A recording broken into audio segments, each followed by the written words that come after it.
है, तो आइदर और के बारे में हम लोग पढ़ेंगे। ठीक है, तो कल हम लोगों ने, कल और परसों दोनों दिन हम लोगों ने इसके बेसिक कॉन्सेप्ट पे डिस्कस किया था।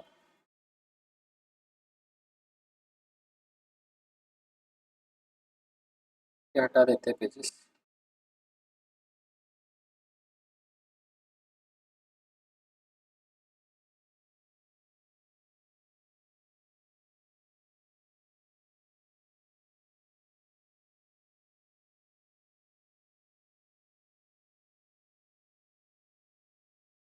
ठीक है, तो बेसिक कॉन्सेप्ट पे हम लोग डिस्कस किए थे, 2 दिन रिवीजन कर लेते छोटा था शॉर्ट में। उसके बाद में आइदर और कॉन्सेप्ट पढ़ेंगे और उसी के बेस पे कुछ क्वेश्चन करेंगे। तो जैसे टाइप्स ऑफ क्वेश्चन में अगर हम लोग देखेंगे तो सिंपल इनइक्वलिटी वाला जो फॉर्म है वो हम लोगों ने अभी तक आइदर और को छोड़ के सिंपल वाला कंप्लीट कर दिया है। उसके बाद में हम लोग कोडेड में जाएंगे, इनइक्वलिटी विद कन्वर्ट सिंबल, मतलब जो कन्वर्टेड सिंबल मींस जैसे नॉट इक्वल्स टू है, देन वो बताया भी था मैंने कि और भी किस किस तरीके से सिंबल्स हो सकते हैं ना। फिर रिवर्स इनइक्वलिटी और conditional and fill in the blanks वाले भी क्वेश्चन हम लोग करने वाले हैं। ठीक है, फिर उसके बाद में जैसे रिवीजन में अगर मैंने बताया था कि क्या बताया था इनइक्वलिटी का मतलब, है ना, इनइक्वलिटी का मतलब बताया था मैंने असमानता, मतलब जो समान नहीं है, जो इक्वल नहीं है। अभी असमानता हम लोगों ने किससे बताई थी, तो हम लोगों ने क्या किया था, कंपैरिजन किया था। कंपैरिजन करने के बहुत सारे तरीके हो सकते हैं। यहाँ पे हम लोगों ने कैसे कंपैरिजन किया था, तो मैंने बताया था कि greater than, smaller than and equals to, और इन्हीं 2 से 3 सिंबल के बेस पे greater than equals to, smaller than equals to and not equals to ये बना था। ठीक है, तो ये जो मेरे लिए थे, ये मेरे लिए क्या थे, डेफिनेट सिंबल, और ये मेरे लिए क्या थे, इनडेफिनेट सिंबल। यही बोला गया था हम लोगों ने।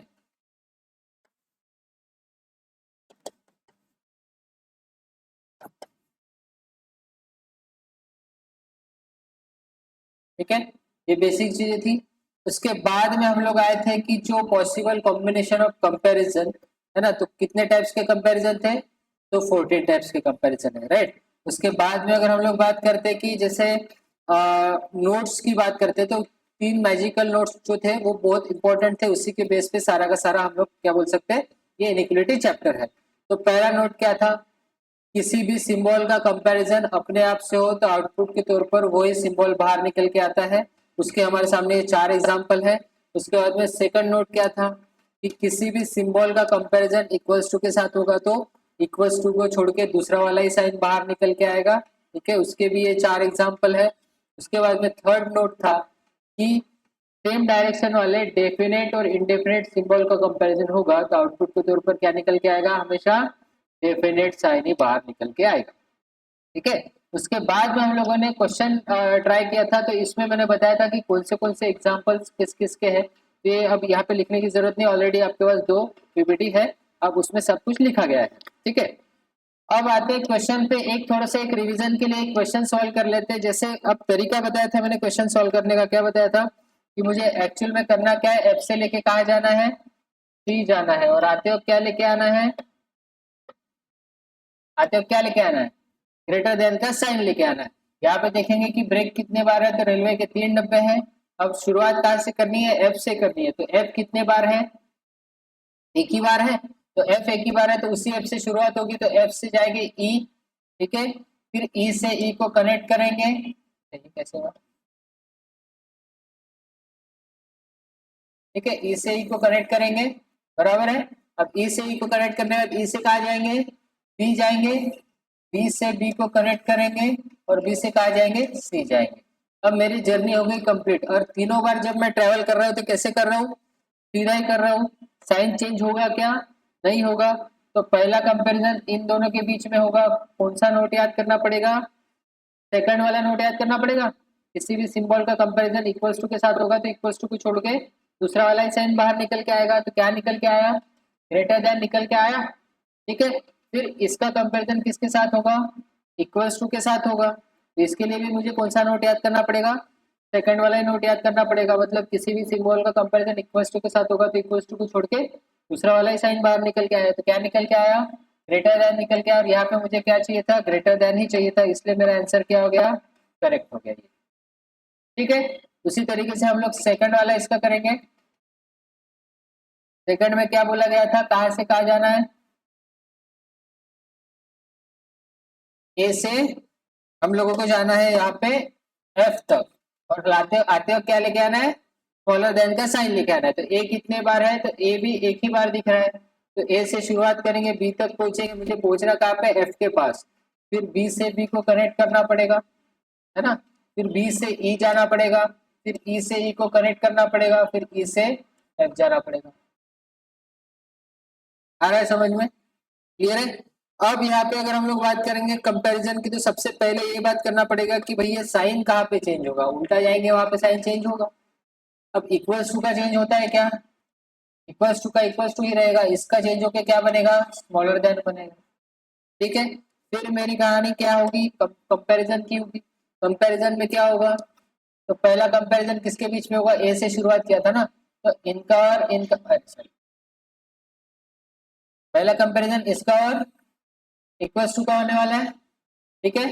तो दोनों के बीच में कंपैरिजन होगा, तो आउटपुट पे क्या निकल के आएगा, ग्रेटर देन, कौन सा नोट याद करना पड़ेगा, सेकंड वाला, ठीक है। ग्रेटर देन ही बाहर निकल के आया, और ग्रेटर देन का स्मॉलर देन से कंपैरिजन होता है क्या, नहीं होता है, इसलिए सेकंड वन इज क्या रहेगा, रॉन्ग रहने वाला है। चलो आओ तीसरे इस पे, तो तीसरे इसमें क्या बोला गया है,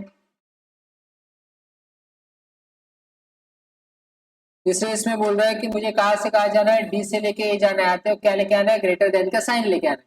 तो डी से ए कैसे जाएंगे, तो डी से ई, ई से बी से बी करेक्ट, बी से ए, ठीक है। अब मैं एक ही बार उल्टा जा रहा हूँ, कहाँ उल्टा जा रहा हूँ, यहाँ पे, तो यहाँ पे क्या हो जाएगा, साइन स्मॉलर देन हो जाएगा। अब रही बात कंपैरिजन की, तो कंपैरिजन कैसे करेंगे, इन दोनों के बीच में कंपैरिजन होगा तो क्या निकल के आएगा, स्मॉलर देन ही निकल के आएगा। फिर इन दोनों के बीच में कंपैरिजन होगा तो क्या निकल के आएगा, स्मॉलर देन ही निकल के आएगा। और मुझे चाहिए क्या था, यहाँ पे ग्रेटर देन चाहिए था, होगा क्या मेरा आंसर, वो नहीं होने वाला है, इसलिए ये भी क्या हो जाएगा, गलत हो जाएगा। तो आंसर क्या रहेगा यहाँ पे, only conclusion one is correct, मतलब ये वाला option number C E is our correct answer, ठीक है। तो ये था हमारा बेसिक क्वेश्चंस। अब आते हैं हम लोग आइदर और पे।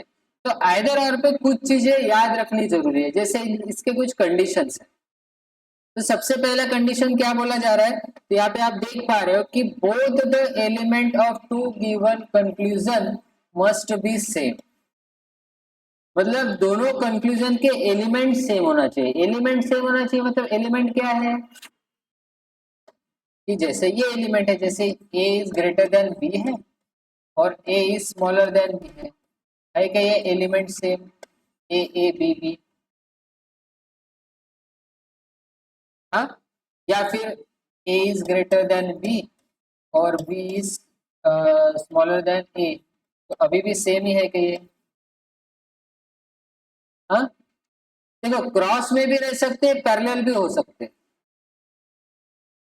लेकिन एलिमेंट क्या चाहिए, सेम चाहिए, समझ में आया। तो अभी आइदर और कंडीशन सभी के सभी फॉलो होना चाहिए, एक भी कंडीशन फॉलो नहीं हो रही तो आइदर और का केस नहीं बनेगा। मतलब आपको एलिमेंट ही सेम नहीं तो आइदर और का तो आगे सोचने की जरूरत ही नहीं है। अब एलिमेंट सेम मिल गया, उसके बाद में मेरे पास क्या चाहिए, तो उसके बाद में चाहिए both the conclusion must be wrong individually. अब दोनों कंक्लूजन फॉलो नहीं होना चाहिए, मतलब क्या होने चाहिए, रॉन्ग होने चाहिए, ठीक है। दोनों कंक्लूजन क्या होने चाहिए, रॉन्ग होने चाहिए। तीसरा क्या बोलता है, collectively both the conclusion should be satisfy the given statement. इसमें दो केस है, तो पहले दो तो आपको पता चल गया क्या होना चाहिए, कि पहले इसमें दोनों एलिमेंट क्या होने चाहिए, सेम होने चाहिए। दूसरा क्या बोलता है कि दोनों इंडिविजुअली रॉन्ग होने चाहिए, और तीसरे इसमें सेटिस्फाई होना चाहिए। तो उसके लिए आपको ये दो केस ध्यान रखना जरूरी है। केस वन में क्या बोल रहा है, when indefinite symbol will come as output. Indefinite symbol आपको पता है कौन से हैं? Greater than equals to, smaller than equals to and not equals to. अगर आउटपुट पे इनडेफिनेट सिंबल आता है तो क्या होगा, कि अब यहाँ पे जैसे ए और सी के बारे में बात हो रही है, तो ए और सी के बारे में क्या निकल के आएगा यहाँ पे, आउटपुट बताओ, हाँ, ग्रेटर देन इक्वल्स टू। क्यों, क्योंकि कौन सा नोट याद करना पड़ेगा, सेकंड वाला, बराबर है। तो अब यहाँ पे ग्रेटर देन इक्वल्स टू दोनों के बीच में निकल के आया,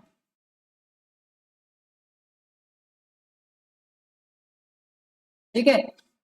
अब यहाँ पे अब जैसे क्वेश्चन सॉल्व करते समय तो हम लोग ये करते हैं ना कि ए से कहा जाना है, बी जाना है, सॉरी यहाँ पे सी लिखना पड़ेगा, यहाँ पे सी कर दो, ठीक है।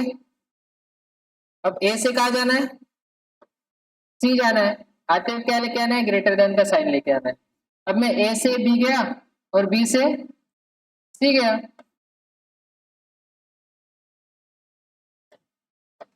ए से बी गया और बी से सी गया। अब जब ये हुआ कंपैरिजन हुआ तो क्या निकल के आया, ग्रेटर देन इक्वल्स टू निकल के आया। तो क्या पहला वाला सही रहेगा क्या, नहीं, पहला वाला भी गलत,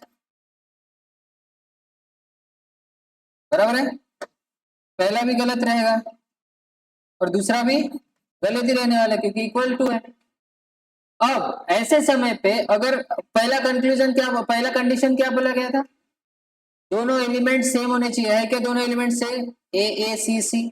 दूसरा क्या बोला था कि दोनों इंडिविजुअली गलत होने चाहिए, दोनों गलत भी है ना। जैसे ही एलिमेंट सेम दिखे तो आपके दिमाग में आइदर और का कॉन्सेप्ट चालू हो जाएगा कि यार यहाँ कुछ तो आइदर और हो सकता है। तो पहला कंडीशन फॉलो हो जाएगा एलिमेंट सेम दिखने के बाद, दूसरा कंडीशन भी फॉलो होना चाहिए कि दोनों गलत होने चाहिए।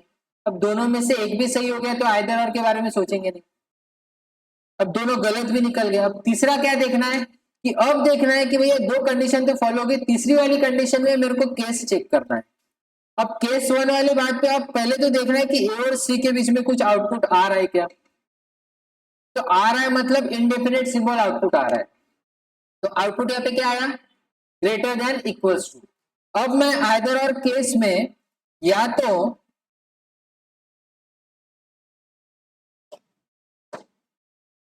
तो मैं ए इज ग्रेटर देन सी मान सकता हूं या तो ए इज इक्वल्स टू सी मान सकता हूं।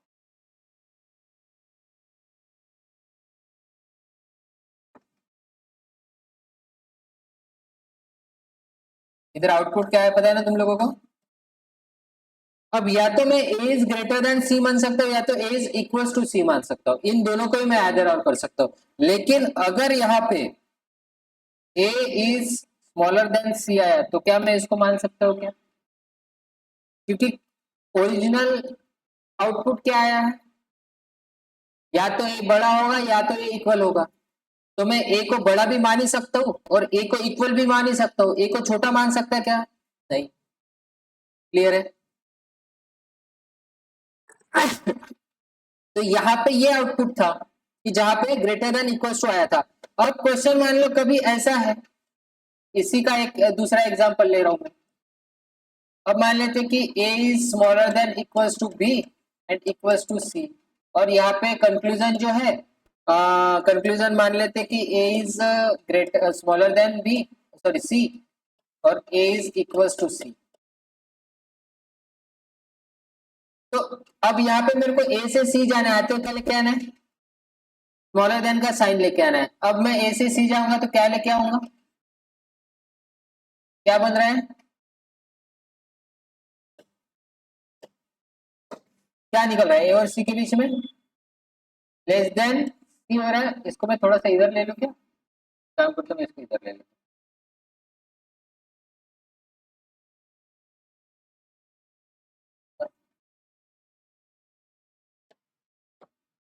यहाँ पे मैंने स्टेटमेंट बोला, छोटे इसको लिखता हूँ, स्टेटमेंट कंक्लूड, ठीक है।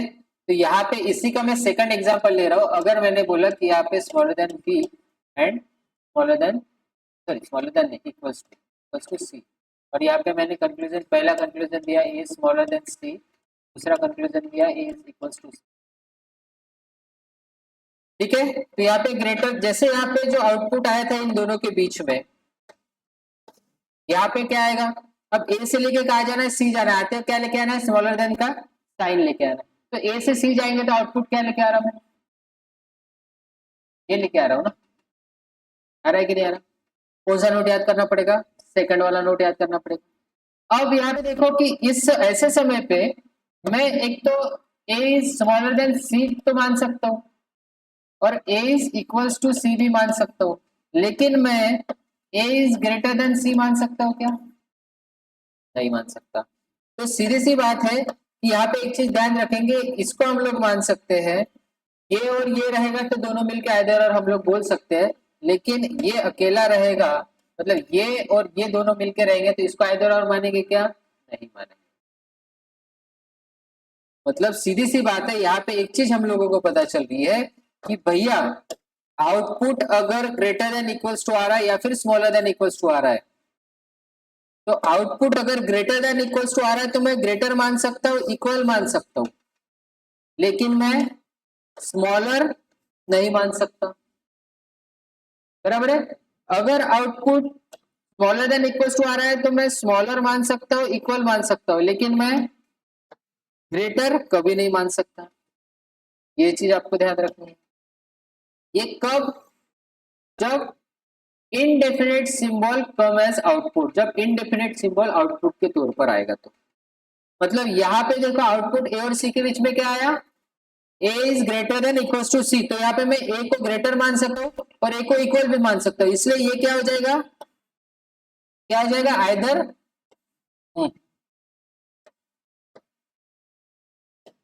ये क्या हो जाएगा? आइदर और केस हो जाएगा। लेकिन इसके जगह ऐसा होता तो a is smaller than c और ए इज इक्वल्स टू सी, तब क्या होता? Then follows means neither nor, neither nor means none follows, कोई भी फॉलो नहीं हुआ है, ना आइदर और में बैठा है, ना वन हुआ है, ना टू हुआ है। सेम एज इट इज यहाँ पे अगर दूसरा होता कि A is greater than c और ए इज इक्वल्स टू सी होता तो ये क्या हो जाता? नाइदर नॉर, और ये दोनों क्या है? आइदर और।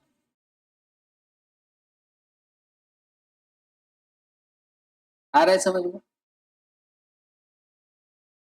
मतलब जब इनडेफिनेट सिंबल कम एज आउटपुट, अगर ग्रेटर देन इक्वल्स टू आया तो मैं उसको ग्रेटर मान सकता हूँ, मैं उसको इक्वल मान सकता हूँ, लेकिन मैं उसको स्मॉलर नहीं मान सकता। अगर स्मॉलर देन इक्वल्स टू आया तो मैं इसको स्मॉलर मान सकता हूँ, इक्वल मान सकता हूँ, लेकिन ग्रेटर नहीं मान सकता। ये कब? केस वन वाली बात।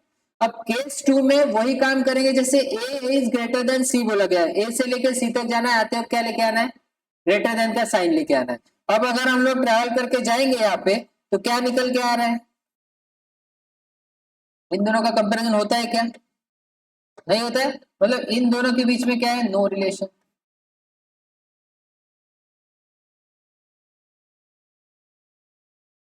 अब वहां पे मेरे को पता था, आउटपुट आता था कि ग्रेटर है या तो इक्वल है, और यहाँ पे भी और दूसरा था कि स्मॉलर है या तो इक्वल है, लेकिन यहाँ पे क्या है? रिलेशन ही पता नहीं है। तो अब मेरे को तीनों चीजें दिखाना पड़ेगा ना। अब मेरे को दो आदमी के बारे में, दो एलिमेंट के बारे में कुछ पता ही नहीं, तो मैं ये चीज तो बोल सकता हूँ कि दोनों तीनों चीजें हो सकते हैं, बड़े भी हो सकते हैं, छोटे भी हो सकते हैं, इक्वल भी हो सकते हैं, कुछ भी हो सकते हैं। ठीक है, तो अब मुझे यहाँ पे क्या करना है कि ए को बड़ा भी दिखाना पड़ेगा, ए को छोटा भी दिखाना पड़ेगा और ए को इक्वल भी दिखाना पड़ेगा। जस्ट लाइक यहाँ पे देखो, ए तुमको बड़ा दिख रहा है, ए तुमको यहाँ पे छोटा भी दिख रहा है, और ए और सी इक्वल भी दिख रहे हैं। बराबर है? समझ में आया? तो इसको मैं मान सकता हूँ आइदर और केस।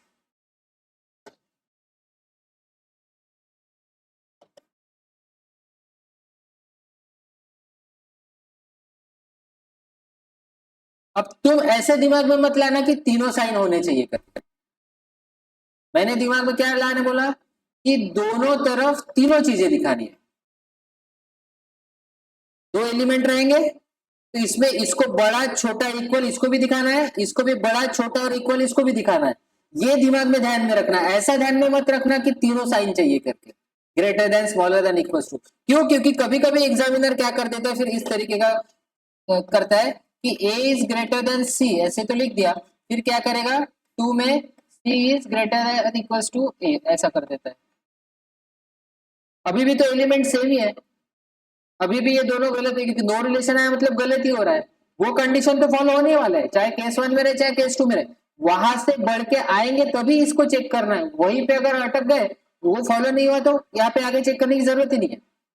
अब ऐसे कंडीशन में अगर आपने दिमाग में ऐसा रखा कि तीनों सिंबल होने चाहिए करके, तो तीनों सिंबल दिख रहे क्या आपको? ग्रेटर देन इक्वल टू ही दिख रहा। लेकिन मैंने क्या बताया, याद कैसे रखना है कि दोनों पर्सन को तीनों चीजें दिखानी है। मतलब ए बड़ा भी दिखना चाहिए, ए छोटा भी दिखना चाहिए, ए इक्वल भी दिखना चाहिए, same as it is c बड़ा भी दिखना चाहिए, सी छोटा भी दिखना चाहिए, सी इक्वल भी दिखना चाहिए। तो यहाँ पे देखो दिख रहा है, देखो ए बड़ा दिख रहा है, फिर ए इधर से छोटा भी दिख रहा है ना, और ए और सी इक्वल भी दिख रहे हैं। देखो सी यहाँ पे छोटा भी दिख रहा है, सी यहाँ पे बड़ा भी दिख रहा है, और दोनों इक्वल भी दिख रहे हैं। तो आप यहाँ पे एक चीज ध्यान रखोगे, केस वन में क्या करना है कि इनडेफिनेट सिंबल आउटपुट के तौर पर आते हैं, तो अगर ग्रेटर देन इक्वल्स टू आया तो वो ग्रेटर मान सकते हैं, इक्वल मान सकते, लेकिन स्मॉलर नहीं मान सकते। अगर स्मॉलर देन इक्वल्स टू आया तो स्मॉलर मान सकते, इक्वल मान सकते, लेकिन ग्रेटर नहीं मान सकते। और जहां पे कोई भी रिलेशन नहीं आता है तो एक चीज ध्यान रखेंगे क्या, कि दोनों पर्सन को तीनों चीजें दिखानी पड़ेगी, तब जाके वो क्या हो जाएगा, आइदर और हो जाएगा।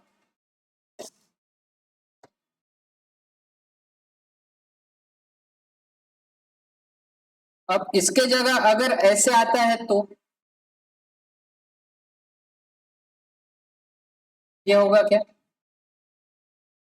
क्योंकि यहाँ पे दोनों बार ए बड़ा ही दिख रहा है, यहाँ पे दोनों बार ए छोटा ही दिख रहा है, मतलब ए सी मेरा बड़ा नहीं दिख रहा और ए मेरा छोटा नहीं दिख रहा है, तो इसलिए ये क्या हो जाएगा, नाइदर नॉर वाला केस हो जाएगा। मतलब वही नाइदर नॉर में कोई कंडीशन नहीं है। आया समझ में, आइदर और किसको बोला जाता है। चलो आते हैं इसी के एग्जाम्पल पे, हो सकता है कोई एग्जाम्पल हो। चलो ये आइदर और का केस, तो बाकी तो कहानी सारी की सारी सेम है, बस चेंजेस आपको आइदर और में ये ध्यान रखना। सबसे पहले तो मेरा वही काम करना पड़ेगा, अब सेवन से कहा जाना है, थ्री जाना है, आते हो क्या लेके आना है, ग्रेटर देन इक्वल्स टू का साइन लेके आना है। तो सेवन से थ्री कैसे जाएंगे, तो वही सेम का, बाकी कुछ भी चेंज नहीं हुआ है। तो सेवन से थ्री जाने के लिए मुझे क्या करना पड़ेगा, सेवन से पहले वन जाना पड़ेगा, बराबर है, फिर वन से वन को कनेक्ट करना पड़ेगा, वन से टू जाना पड़ेगा, और टू से थ्री जाना पड़ेगा। अब तीनों बार जब मैं ट्रैवल कर रहा हूँ तो कैसे कर रहा हूँ, सीधा ही कर रहा हूँ, साइन चेंज होगी क्या, नहीं होगी। फिर सीधा काम कौन सा है, कंपैरिजन करने का, तो पहला कंपैरिजन इन दोनों के बीच में होगा, होता है क्या, होता है क्या कंपैरिजन, तो सीधे सीधे कैंसिल आउट। फिर दूसरे में भी वही सेम कहानी है, सेवन से थ्री ही जाना है, तो सेवन से थ्री जाने के लिए वैसे ही जाऊंगा जैसे गया था, और वैसा ही कंपैरिजन करूंगा। तो कंपैरिजन करते समय पहले इसमें मेरा क्रॉस दिख रहा है, तो ये भी कट हो जाएगा। तो जैसे ही दो गलत है तो वैसे ही तुम्हारे दिमाग में ये तो मतलब तुम्हारे दिमाग में ऑलरेडी ये तो दिमाग में आ गया रहेगा कि दोनों एलिमेंट मेरे को सेम दिख रहे हैं, मतलब आइदर और का केस हो सकता है। लेकिन वो कंफर्म कहां से होगा, जब तीनों के तीनों कंडीशन फॉलो होकर तब कंफर्म होगा। ऐसा नहीं कि भैया दोनों एलिमेंट सेम है, गलत हो गए तो कर दिए, ऐसा भी मत करना, पूरा चेक करना है। पहला काम क्या है कि वो दोनों गलत, मतलब एलिमेंट सेम होने चाहिए, फिर दोनों गलत होने चाहिए, दोनों गलत भी निकल गए, दोनों में से एक भी सही हुआ तो फायदा और नहीं हो सकता, दोनों गलत होने चाहिए, वो भी हो गया। तीसरा आप क्या करना है कि अब दोनों के बीच में कोई रिलेशन आ रहा है क्या, आउटपुट, मतलब ये कौन से केस वाली बात है, केस टू वाली बात है, जिसमें दोनों के बीच में कोई भी रिलेशन नहीं आता। तो केस टू में मैंने क्या बताया था, दोनों पर्सन को तीनों चीजें दिखानी, मतलब यहाँ पे सेवन बड़ा भी दिखना चाहिए, सेवन छोटा भी दिखना चाहिए, सेवन इक्वल भी दिखना चाहिए, same as it is three बड़ा भी दिखना चाहिए, थ्री छोटा भी दिखना चाहिए, और थ्री इक्वल भी दिखना चाहिए। तो है क्या यहाँ पे, तो देखो सेवन बड़ा दिख रहा है, सेवन यहाँ पे छोटा भी दिख रहा है, सेवन यहाँ पे इक्वल भी दिख रहा है, थ्री छोटा भी दिख रहा है, थ्री बड़ा भी दिख रहा है, थ्री इक्वल भी दिख रहा है। मतलब ये क्या हो गया, आइदर और केस हो गया, मतलब यहाँ पे आंसर रहेगा आइदर। आया समझ में, क्लियर है, तो इसका आंसर रहेगा आइदर वन और टू। चलो आगे बढ़ते हैं, इस पे आते हैं, है ना। तो अब यही कहानी है यहाँ पे। अब यहाँ पे देखो पहले क्या हो रहा है, वही सेम जैसे हम लोग कर रहे थे, तो एस से लेके कहा जाना है, पी जाना है, आते हो क्या लेके आना है, ग्रेटर देन का साइन लेके आना है। ये तो कंफर्म ही पता चल गया कि ये होने ही नहीं वाला करके, क्यों, क्योंकि इक्वल्स टू किसी का आउटपुट आता है क्या, तीन नोट में से, तो वो तो कैंसिल हो गया ना। फिर एस से लेके कहा जाना है, पी जाना है, आते हो क्या लेके आना है, ग्रेटर देन का साइन लेके आना है। तो एस से पी कैसे जाएंगे, तो यहाँ पे मैं देख पा रहा हूँ कि एस सिंगल है, तो एस से आर जाएंगे, आर से आर को कनेक्ट, आर से क्यू जाएंगे, और क्यू से पी जाएंगे। अब मैं तीनों बार उल्टा ही जा रहा हूँ, तो मैं दो तरीके से काम कर सकता हूँ, या तो पहले साइन चेंज करके फिर कंपैरिजन करूं, या तो पहले कंपैरिजन कर लूं, जो भी आउटपुट आएगा उसका साइन चेंज करूं। ये कब कर सकते हैं? जब हर बार उल्टा ही जा रहे तभी कर सकते हैं, है ना। कोई क्वेश्चन में एक बार उल्टा एक बार सीधा जा रहे, वहां पे करेंगे क्या ऐसा? वहां पे नहीं करेंगे, वहां पे जहाँ पे उल्टा जा रहे वहां पे सीधा साइन को चेंज कर देंगे। तो यहाँ पे मैं एक चीज कर सकता हूँ कि पहले एक काम करता हूँ कि पहले कंपैरिजन कर लेता हूँ, जो भी आंसर आएगा उसको साइन चेंज कर दूंगा, तो आंसर एक ही होगा। तो पहले कंपैरिजन इन दोनों के बीच में होगा, क्या निकल के आएगा? एक काम करते हैं फिर, तुम लोग जब पीडीएफ देखोगे ना तो उसमें प्रॉब्लम जाएगी, उससे अच्छा है कि वही काम करके रख देते, चेंज करके रखे देते हैं, है ना। लेकिन आप इतना ध्यान में रखना कि वैसा भी कर सकते हैं, चेंज करके रखेंगे तो ये बन जाएगा ग्रेटर देन इक्वल्स टू, ये इक्वल्स टू का इक्वल्स टू ही रहेगा, और ये भी बन जाएगा ग्रेटर देन इक्वल्स, ठीक है। मतलब आप जब पीडीएफ देखोगे तो ये नहीं होगा। अब इन दोनों के बीच में कंपैरिजन होगा तो आउटपुट पे क्या निकल के आएगा? ग्रेटर देन ही निकल के आएगा, ग्रेटर देन इक्वल्स टू निकल के आएगा, बराबर है। इन दोनों के बीच में कंपैरिजन होगा तो ग्रेटर देन इक्वल्स टू निकल के आएगा। मतलब एस और पी के बीच में क्या निकल के आया output? Greater than equals to निकल के आया। तो मैंने बताया था कि जब ग्रेटर देन इक्वल्स टू निकल के आता है तो मैं क्या क्या मान सकता हूँ? एस को ग्रेटर मान सकता हूँ और एस को इक्वल मान सकता हूँ, लेकिन एस को स्मॉलर मान सकता हूँ क्या?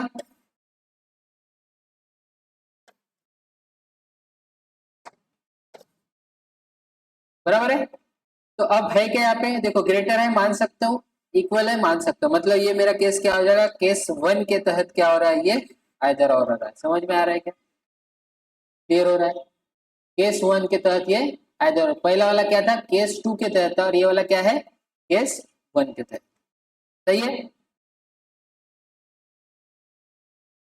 फिर नहीं होता, गलत हो जाता, वैसा होगा ही नहीं कभी, आइदर नॉर हो जाता फिर।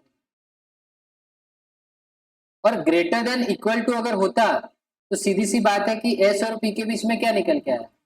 वही निकल के आया, तो फिर ये तो राइट हो जाता ना फिर यहीं पे, और यहाँ पे राइट हो जाता तो नाइदर नॉर वाली आइदर और का सोचने की बात ही नहीं थी, पहला वाला ट्रू हो जाता फिर तो। फिर सोचते ही नहीं ना हम लोग, क्योंकि मैंने क्या बताया, जब तक दूसरा कंडीशन फॉलो नहीं होगा तब तक हम लोग सोचना ही क्यों आइदर और के बारे में। Case case one case two पे आते ही नहीं हम लोग। दूसरा कंडीशन क्या होता है कि दोनों गलत रहेंगे तभी केस वन केस टू को चेक करेंगे। अब दोनों में से जब एक सही निकला है तो आगे पढ़ने की जरूरत ही नहीं है, क्यों चेक करना है? ठीक है, आया समझ में? चलो आते हैं नेक्स्ट पे, इस पे आओ। यहाँ पे भी देखो क्या करना है, एम से टी जाना है, ये तो सीधा गलत ही है, इसको सीधा गलत मार्क कर दो। अब यहाँ पे आओ, टी से एम जाना है तो क्या लेके आना है? स्मॉलर देन का साइन लेके आना है। तो अब ये सीधा सीधा, यहाँ पे कोई भी ब्रेक नहीं है तो सीधा ही आऊंगा मैं उल्टा पूरा। तो सबके साइन चेंज करना पड़ेगा, सबके साइन चेंज होंगे तो इक्वल्स टू का इक्वल्स टू ही रहेगा, है ना। यहाँ पे स्मॉलर देन इक्वल्स टू होगी, इसका इक्वल्स टू, यहाँ पे स्मॉलर देन इक्वल्स टू, यहाँ पे स्मॉलर देन इक्वल्स टू। अब कंपैरिजन करते चलेंगे तो आप अभी कंपैरिजन करना तो सीख ही गए, इसका इसका इसका इसका, तो सब में कंपैरिजन में देखते यही निकल के आ रहा है। करते आओगे तो एक एक करते आओगे तो वही निकल के आएगा, बराबर है। लेकिन अब मैं साइन ऑलरेडी चेंज कर दिया तो इसको उल्टा करना मत, है ना। अब यहाँ पे मेरे पास टी और एम के बीच में क्या आया?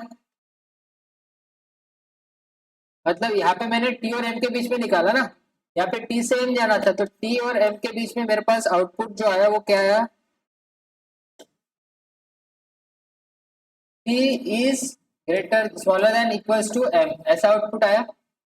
अब ऐसा जब आउटपुट आता है तो मैं क्या क्या मान सकता हूँ? या तो मैं टी को स्मॉलर मान सकता हूँ या तो मैं टी को इक्वल मान सकता हूँ एम से, लेकिन मैं टी को ग्रेटर मान सकता हूँ क्या? ये मान सकता हूँ क्या?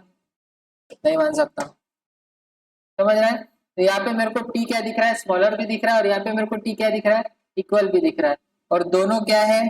गलत भी है, सारा चीजें फॉलो हो रहा है, मतलब मेरा आंसर क्या रहेगा? आइदर और, आइदर कंक्लूजन वन और टू फॉलो।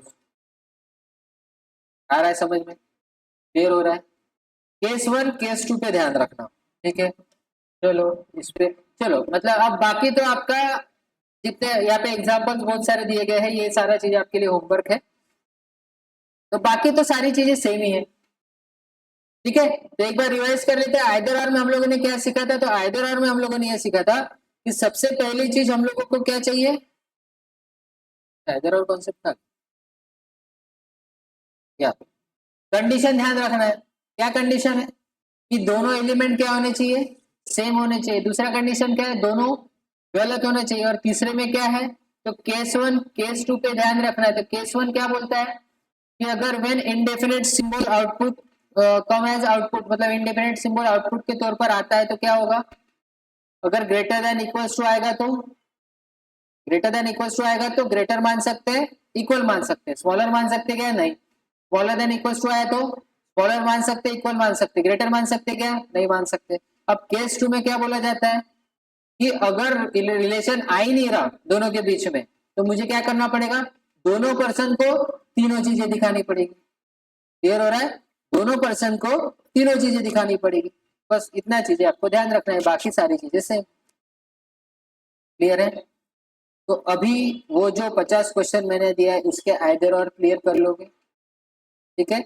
अब आंसर्स दोनों के पीछे है क्या, दोनों के पीछे आंसर्स है तो आप उसको टैली कर लो। उसमें कुछ डाउट आता है तो वो हम लोग डाउट सेशन जब इस चैप्टर का रहेगा उसमें करेंगे, तब हम लोग क्या करेंगे, कोडेड फॉर्म का इनिक्विलिटी करेंगे, ठीक है। तो